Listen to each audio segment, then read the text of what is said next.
नारायणं नमस्कृत्यं नरं चैव नरोत्तमं देवीं सरस्वतीं चैव ततो जयमुदीरयेत्। जय श्री कृष्ण। राधे राधे।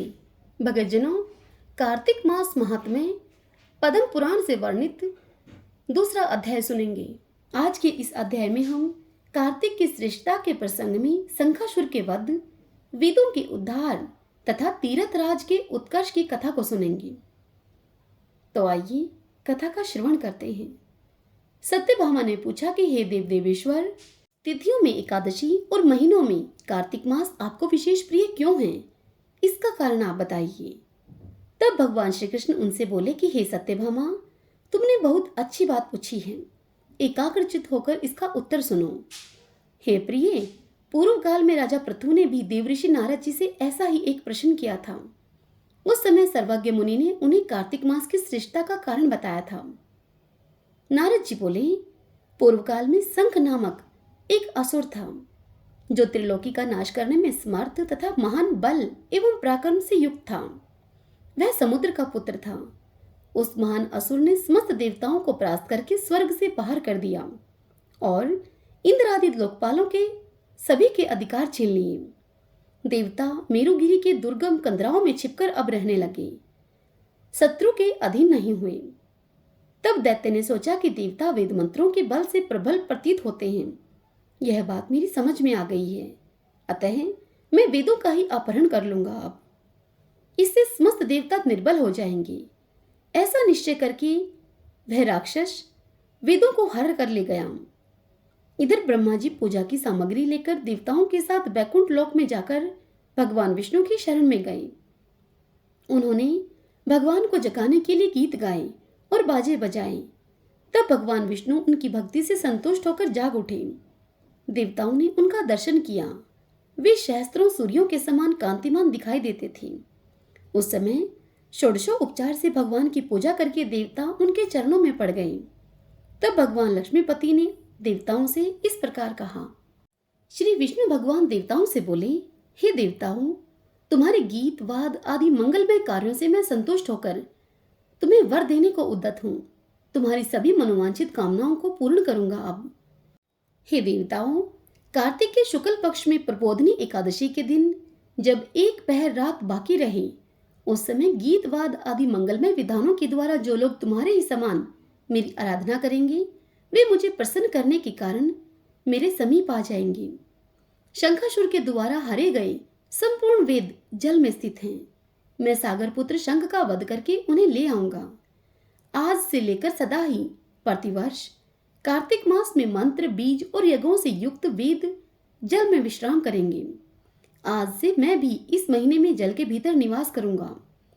तुम लोग भी मुनीश्वरों को साथ में लेकर मेरे साथ आओ।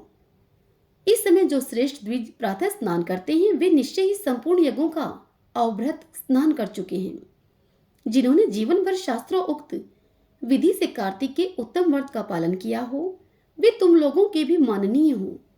तुमने एकादशी को मुझे जगाया है, इसलिए यह तिथि मेरे लिए अत्यंत प्रीतिदायिनी और माननीय होगी। कार्तिक मास और एकादशी तिथि, इन दो व्रतों का यदि मनुष्य अनुष्ठान करे तो ये मेरे सानिध्य की प्राप्ति कराने वाले हैं। इनके समान दूसरा कोई साधन नहीं है। नारद जी कहते हैं, यह कहकर भगवान विष्णु मछली के समान रूप धारण करके आकाश में विंध्य पर्वत निवासी कश्यप मुनि की अंजलि में जा गिरे।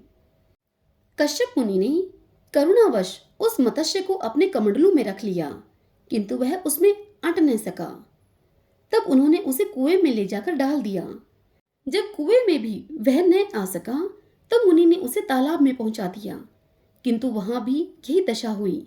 इस प्रकार उसे अनेक स्थानों में रखते हुए अनंत तो गतवा उन्होंने समुद्र में उसे डाल दिया। वहां भी बढ़कर वह मत्स्य विशालकाय हो गया। तदंतर उन मत्स्य रूपधारी भगवान विष्णु ने शंखासुर का वध किया और उस शंख को अपने हाथ में लेकर वे बद्रीवन में गए। वहां संपूर्ण ऋषियों को बुलाकर भगवान ने उन्हें इस प्रकार आदेश दिया। श्री विष्णु भगवान ऋषियों से बोले, हे महर्षियों, जल के भीतर बिखरे हुए वेदों की तुम खोज करो और रहस्यों के सहित उनका पता लगाकर शीघ्र ही लेकर आओ। तब तक मैं देवताओं के साथ प्रयाग में ठहरता हूँ। तब तेज और बल से संपन्न समस्त मुनियों ने यज्ञ और बीज के सहित वेद मंत्रों का उद्धार किया। जिस वेद के जितने मंत्र को जिस ऋषि ने उपलब्ध किया, वही उतने भाग का तब से ऋषि माना जाने लगा। तदंतर सब मुनि एकत्रित होकर प्रयाग में गए तथा ब्रह्मा जी के सहित भगवान विष्णु को उन्होंने प्राप्त किए हुए वेद अर्पण कर दिए। यज्ञ के सहित वेदों को पाकर ब्रह्मा जी को बड़ा हर्ष हुआ तथा उन्होंने देवताओं और ऋषियों के साथ में प्रयाग में अश्वमेध यज्ञ को आरंभ किया। यज्ञ की समाप्ति होने पर देवता, गंधर्व, यक्ष, किन्नर तथा गुहाओं को पृथ्वी पर साष्टांग प्रणाम करके उनसे यह प्रार्थना की। देवता बोले, हे देवाधिदेव जगन्नाथ, हे प्रभो, हमारा निवेदन आप सुनिए। हम लोगों के लिए यह बड़े हर्ष का समय है, अतः आप हमें वरदान दें। हे रमापते, इस स्थान पर ब्रह्मा जी को खोए हुए वेदों की प्राप्ति हुई है तथा आपकी ही कृपा से हमें भी यज्ञभाग उपलब्ध हुआ है। अतः यह स्थान पृथ्वी पर सबसे अधिक श्रेष्ठ और पुण्यवर्धक हो। इतना ही नहीं, आपके प्रसाद से यह भोग और मोक्ष का भी दाता हो। साथ ही यह समय भी महान पुण्यदायक और ब्रह्म हत्यारे आदि की भी शुद्धि करने वाला हो। इसमें दिया हुआ सब कुछ अक्षय हो। हमें यह वरदान दीजिए। तब भगवान विष्णु ने कहा कि हे देवताओं, तुमने जो कुछ कहा है उसमें मेरी भी सम्मति है, अतः तुम्हारी इच्छा पूर्ण हो। यह स्थान आज से ब्रह्मा क्षेत्र नाम धारण करे। सूर्य वंश में उत्पन्न राजा भागीरथ यहाँ पर गंगा को ले आएंगे और वह सूर्य कन्या यमुना जी के साथ यहाँ मिलेगी। ब्रह्मा जी के सहित तुम संपूर्ण देवता भी मेरे साथ यहाँ निवास करो। आज से यह तीर्थ तीर्थराज के नाम से विख्यात होगा। यहाँ किए हुए दान, व्रत, तप, होम, जप और पूजा आदि कर्म अक्षय फल के दाता और सदा मेरी समीपता की प्राप्ति कराने वाले हों। 7 जन्मों में किए हुए ब्रह्म हत्या आदि पाप भी इस तीर्थ का दर्शन करने मात्र से तत्काल नष्ट हो जाएं। जो धीर पुरुष इस तीर्थ में मेरे समीप मृत्यु को प्राप्त होंगे, वे मुझ में ही प्रवेश कर जाएंगे। उनका पुनर्जन्म नहीं होगा। जो यहाँ मेरे आगे पितरों के उद्देश्य से श्राद्ध करेंगे, उनके समस्त पितर मेरे लोक में चले जाएंगे। यह काल भी मनुष्यों के लिए महान पुण्यमय तथा उत्तम फल प्रदान करने वाला होगा। सूर्य के मकर राशि पर स्थित रहते हुए जो लोग यहाँ प्रातःकाल स्नान करेंगे, उनके लिए यह स्थान पाप नाशक होगा।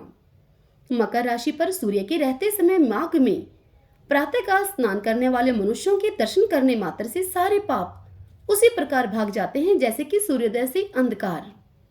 माघ में जब सूर्य मकर राशि पर स्थित हो, उस समय यहाँ प्रातःकाल स्नान करने पर मैं मनुष्यों को कर्मशः सालोक्य, सामीप्य और सारूप्य तीनों प्रकार की मुक्ति दूंगा। हे मुनीश्वरों, तुम सब लोग मेरी बात सुनो। यद्यपि मैं सर्वत्र व्यापक हूँ, तो भी बद्रीवन में सदा विशेष रूप से मैं निवास करता हूँ। अन्यत्र 10 वर्षों तक तपस्या करने से जिस फल की प्राप्ति होती है, वही फल यहाँ 1 दिन की तपस्या से तुम लोग प्राप्त कर सकते हो। जो नरश्रेष्ठ उस स्थान का दर्शन करते हैं, वे सदा के लिए जीवन मुक्त हैं। उनके शरीर में पाप नहीं रहता।